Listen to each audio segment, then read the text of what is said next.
Hey guys, welcome to TFGoose Gaming. I'm TFGoose here with Vendetta, and we are bringing you a more detailed version today of our Make Millions video. Some of you guys have asked us for some kind of step-by-step instructions, and we wanted to see if we could help you out. So, Vendetta, we're looking at your crazy city here that's over 100 million just to see what the end goal is here, right? Yeah, this is my city, like Black Gold the Revenge, you guys may recognize from our original Make Millions video. This is just kind of show you guys the end product. Something interesting happened since I've been away from this city. The price of TVs has went down by about 40,000, and the price of computers has went up by I think about 70 or 80,000. Yeah, something crazy. Yeah, so that's just something nice to point out. This is on NA East 2. Yeah, at the moment, and then our current cities we're going to build, we're actually going to be on 3. But there you go. So 6.7 million monthly revenue is what this city's pulling down, and we'll show you how you can get there.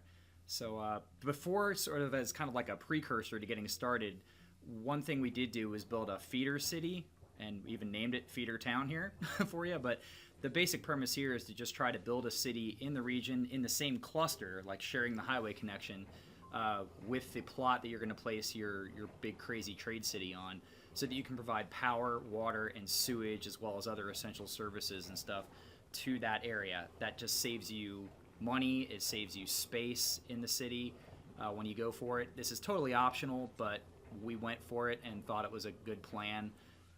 If you're interested in building something like this, check out the first couple videos of our current Let's Play series, and you can see how we started that off in another region. And we're probably going to do another more detailed sort of tutorial series on how to really get going from the beginning with this stuff. But this is essentially just kind of showing you that a little bit later look when we're already selling these services over, just to see what's happening. But you'll want to send over your trash and your fire and your medical and police, everything. Just send it over and let it take advantage of it on that other city plot, because there's really no reason not to. Yeah, plus you get paid for it, so it's going to earn you a little bit of money. Yeah, you get a little cash.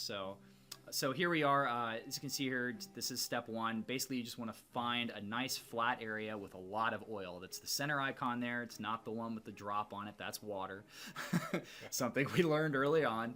So pick one of those and just go ahead and claim that area. And obviously, again, if you build a feeder city, you want it to be in the same area. And then for step 2, you're going to go ahead and take a look at your data map here. It's kind of crucial. If you go in the bottom right, that'll show you all the data layers. I'm looking right here for oil, since that's what we're going to use to start our trade empire. So it's a personal preference of mine. Yeah, and it's basically the premise there is just obviously plan your city out based on where that oil is. And then for step 3 here, we're obviously just want to lay your roads down, take out any loans that might be necessary, zone off your standard residential, commercial, and industrial stuff, and just basically lay the groundwork for the beginnings of your city. It's still going to need some basic stuff. It can't survive in the beginning off of trade because trade hasn't started yet. So just get it going with your standard stuff and move on. And then obviously next step here is the town hall, right? Yeah, you want to place the town hall. Those departments, you want to do that in order. So finance, utilities, and transportation. Again, that's kind of a personal preference, but if you lay to the Department of Finance, it allows you to take out loans, those $100,000 loans, so that enables you to build much faster. Much, much faster, yeah.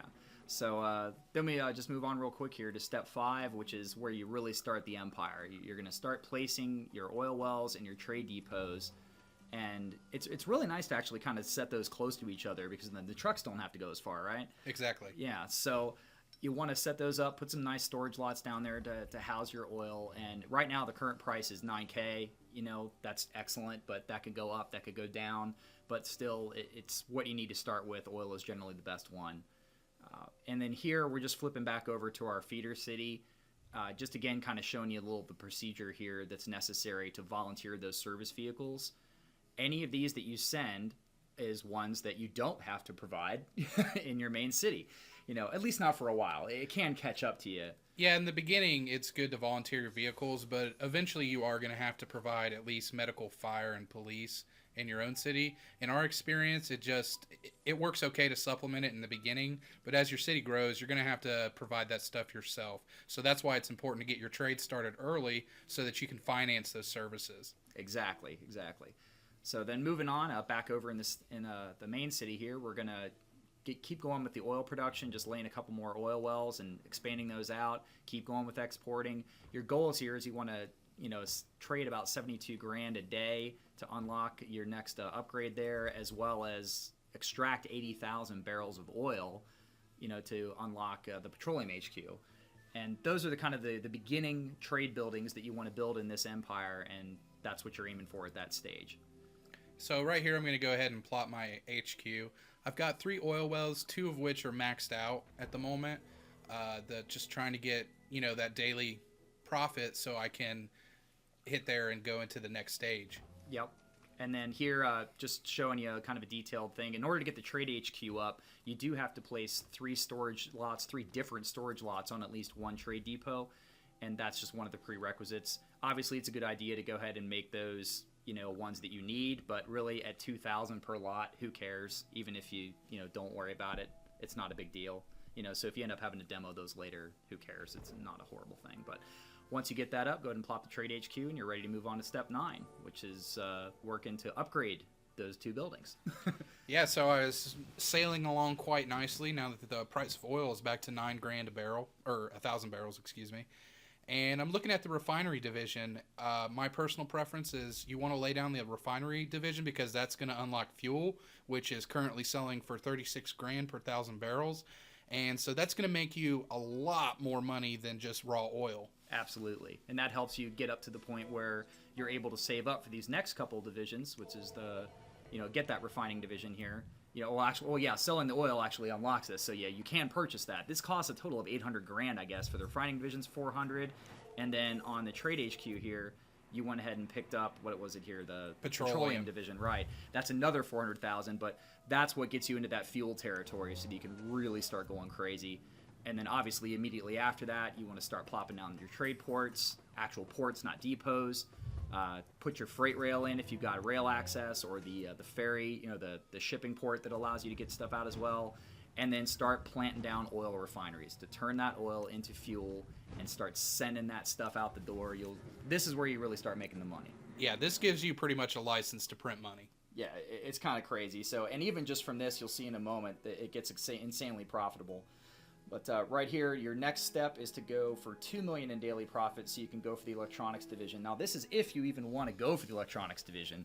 Even just building this city, take a look at the money right now. We're already at $10 million with 12.5 an hour, and this is already a really, really profitable city. But if you really want to go for it, just head on, balls to the wall, then you're going to need that electronics stuff, and the first step is the electronics division. So plop that sucker down, and head for the races. Really, it just starts going bananas from here.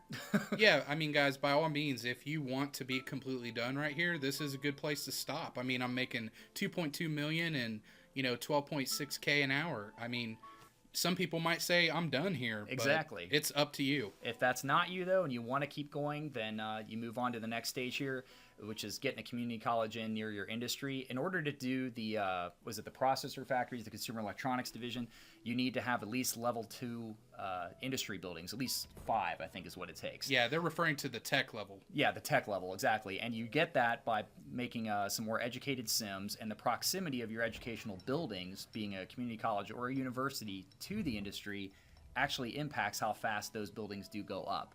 So place that close by. Obviously, you needed a high school first in order to do that too, but you can plop that in any time. And then moving on, once you get to the point where you can actually go ahead and do these processor factories, start cranking them, basically. And yeah, just lay them down. Yeah, lay them down, upgrade them up as much as you can. You're going to need to visit your trade ports and depots to import any necessary materials that you don't already have. Obviously, recycling centers, which we'll show you one a little bit later, can help with that as far as alloy and plastics. But really, if you really want to go super profitable on this, you're not going to be able to rely too much just on recycling because they take up so much room. They really do. And you're really going to get going faster if you can just pull it in. But sure, if you want to get some free stuff, recycling is never a bad plan. And here you're obviously just starting to demo your oil stuff. Yeah, I should point out that I'm actually transitioning away from oil to go fully electronics. I still have my 4 oil or fuel refineries up, but I'm going to get rid of those, and I'm actually going to end up getting rid of all these oil wells also. Right now I'm plopping down just a trade depot because I don't have the final division, the metals HQ, that allows me to import alloy massively. At the trade port. Yeah, at the port. Yeah. The depot, it comes unlocked, but not at the port. Yeah, at the port you actually have to place those right areas here, the right divisions, and that's actually in the next step if I'm not mistaken. So, but for right now, you can always use the depots and just start pulling stuff in to supplement, those necessary materials for your processor factories. So you pull those in, and eventually, like I said, if you want to steer clear and go completely away from your original production and selling of oil, you can do that. So at this point here, step number 15, you would just want to keep cranking out enough processors to be able to place the electronics HQ and find a spot for that. Vendetta has a little bit of an issue here deciding where we want to place this sucker. Yeah, I was kind of running out of room here, and I was like, where am I going to place this? Yeah. And finally decided right there. Right there. It looks really nice next to all the other lit up buildings. Yes. Yes. But you need this guy in order to be able to build the consumer electronics division off of this, which allows you to build the consumer electronics factory, and then TVs and computers, which is your end game and really is the final, straw that broke the camel's back as far as the McDuck money bin goes. And then we move on here. Here's step 16. Again, this is where we're talking about placing that consumer electronics division, and then you can go ahead and start planting that down those computers and TVs and start rolling that stuff through the door and get it out. At this point, your consumer electronics, I should point out, requires processors, so you're going to have a couple of those, because importing those at 100,000, yeah, 100,000 is going to be quite costly. So I have just a couple computer factories here because that's currently going for the highest rate on the server. It's like 187,000 or something. It's pretty crazy. Yeah. Yeah. So, just trying to maximize that profit again, because that's what we're trying to show you guys how to do. So you guys, you have to really pay attention to the global market. Yeah. So do the thing that's making you the most money, obviously. Right now it's computers. So, and here, just unlocking that commerce division by selling $4 million in daily profit. That's off of the trade HQ. That's what's going to allow them to go in on the trade port and go ahead and lay those plastic and alloy storage lots, which is what we need for the processors. And now we can just massively import this stuff on a huge scale, even get to the point where you don't even need to do it on the trade depots any longer. Exactly. Because these are taking care of business for you. And really you just need a little bit of each, and plop a computer storage lot as well, just, or two, just to make it so you have a place to send stuff out. It's next to the freight rail there, so that helps kicking stuff out the door quickly. And what happens after all that? Well, you make hand over fist cash. That's what you do. You make millions. Millions. Not to coin our own video name. Exactly. But that's it. Now, I mean, again, you'll notice, and some people brought this up in the previous Make Millions video, that the hourly rate down there is red. But who cares, guys? Seriously. I mean, when you're making, millions and millions and millions of dollars per month, it doesn't even matter that if you're red, especially by only like 14K here, 13K even. It's nothing. It's not a big deal. You could even reduce your taxes down there and go even redder, and you're still going to be massively profitable. Just watch the money tick up here. It's kind of bananas. It ends up, I think, off camera, we even got it up to 8, I think. Yeah, 7.7 was the final tally off camera. But even here, it's just ticking up and going crazy. So this is just sort of a path to success here. It's by no means the only way to do this. Obviously, you can certainly take it any way you like, but we wanted to give you guys our step-by-step method for getting there. If you want some more info on that, the first video that inspired this is off the tips series linked below. And then, of course, just the Let's Play series we also mentioned we have linked there as well. And we've got some more coming for you guys. Hope you liked the video, and we'll see you next time.